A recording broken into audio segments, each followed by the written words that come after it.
Olá, gestantes e acompanhantes, tudo bem com vocês? Bom, hoje no vídeo no canal a gente vai falar do porquê o nome DNA do parto. Eu recebi essa dúvida recentemente e eu achei pertinente falar sobre esse assunto. E eu quero começar a falar da minha ideia que toda espécie do planeta Terra, ela possui um código que a define como espécie, o famoso DNA. E eu quero também falar um pouco, introduzir essa minha ideia falando sobre tecido. Mas o que tecido tem a ver com isso? Bom, há milhares e milhares de anos atrás, a nossa espécie ela utilizava peles de animais para se proteger, tanto das altas temperaturas quanto das baixas. E com o passar do tempo, foi se evoluindo para a fabricação de tecido. E a composição principal de um tecido são fibras em filamentos e linha, que esses filamentos eles vão ser enrolados e armazenados numa bobina, e essa bobina depois é colocada num tear, e esse tear ele entrelaça essas fibras e forma o tecido. Então, perceba que de um filamento simples se fabricou, se projetou uma peça, um tecido. Então percebam que a partir de um simples filamento a gente consegue uma matéria mais complexa. O DNA das espécies ele está dentro de um filamento que está dentro do núcleo de uma célula. E de acordo com o código desse DNA, essa célula ela vai ter as suas funções.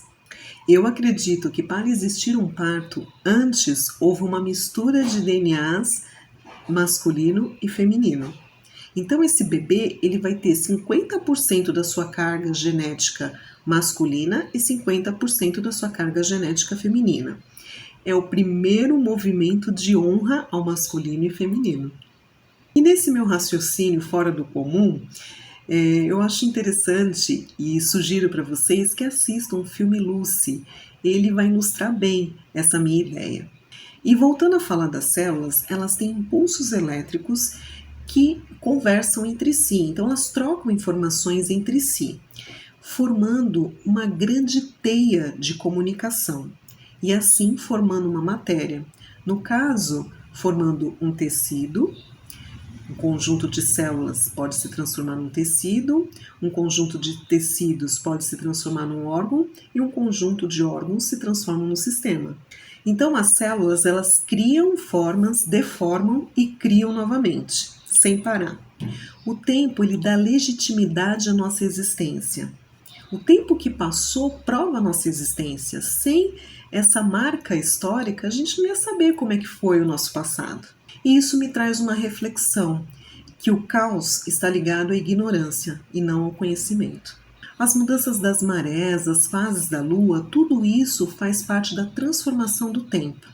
Isso me leva a crer que nada é uma verdade absoluta, tudo é passível de transformação, de evolução.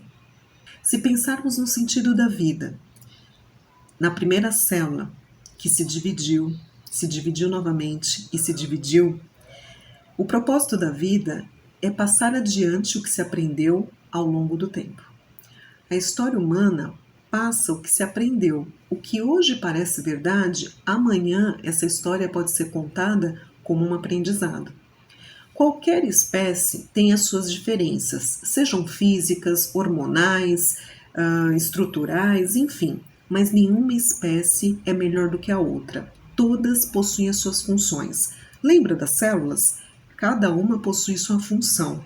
E o objetivo é a comunicação para se chegar numa evolução. Pensando no masculino e feminino, o masculino é o que traz a energia ativa de ir para o mundo, da caça. E se a gente leva essa energia para o parto, por exemplo, essa energia traz força para essa mulher, coragem no momento em que ela pode desistir. Porque a gestação e o parto é só a ponta do iceberg de tudo isso. Então, levando essa energia masculina para o pós-parto é de suma importância para essa mulher. A energia masculina é aquela que leva para a vida. É aquele momento que no final do parto o bebê é empurrado para fora. E é a forma da vida mostrar para esse bebê: se arrisque nessa nova tentativa, nessa nova experiência que é viver. A mulher, ou a energia do feminino, é aquela que doa o corpo para gerar, é aquela que fornece o alimento. É um elemento de aceitação daquilo que a vida nos dá. O feminino é aquele que serve o leite, que protege a prole, que dá a vida pela prole. É a energia do cuidar, é a proteção do sobreviver. Se você for pensar na nossa espécie há milhares e milhares de anos atrás, nós éramos a espécie mais indefesa. Então faz total sentido essa proteção para sobreviver. Quando desequilibramos o masculino ou o feminino, nós estamos ferindo uma parte desse bebê. É importante honrarmos masculino e feminino, pois é a base da evolução desse indivíduo. Não é mentir, é não desvalorizar. O código DNA desse bebê já tem as marcas ancestrais do masculino e feminino. Nós temos os pais que merecemos ter, sem julgamentos. A vida que nós recebemos dos nossos pais, a forma de retribuição é sermos melhores e, consequentemente, sermos melhores no mundo. A proteção do feminino e a permissão do masculino permitem um fluxo da vida em constante evolução. A vida, a natureza, é um constante equilíbrio. Quando a gente força um dos lados, o meio rompe. A vida já existe há bilhões de anos. A gente só precisa saber o que fazer com ela e não sobrepor masculino e feminino. Loucura, loucura, mas o que é normal? O atendimento do parto convencional muitas vezes parece organizado e seguro, mas não quer dizer que ele atenderá a individualidade de todos. O parto humanizado ele respeita o indivíduo com segurança para uma experiência extraordinária. Para finalizar, a nossa história tem marcos que quando a gente olha, a gente julga como um absurdo. Mas através do tempo, eu creio que os códigos foram mudados, as células se comunicaram para uma melhora e a gente está evoluindo a cada dia como espécie. Eu acredito. O DNA do parto nada mais é do que a honra do masculino e do feminino para a preservação da nossa espécie. Essa é a mensagem desse canal, onde as informações que aqui vocês vão encontrar servem tanto para homens quanto para mulheres, pois é um interesse comum da nossa sobrevivência. Curtiram? Compartilhe, se inscrevam neste canal. Mais informações na descrição desse vídeo. Força, coragem e determinação. Tchau!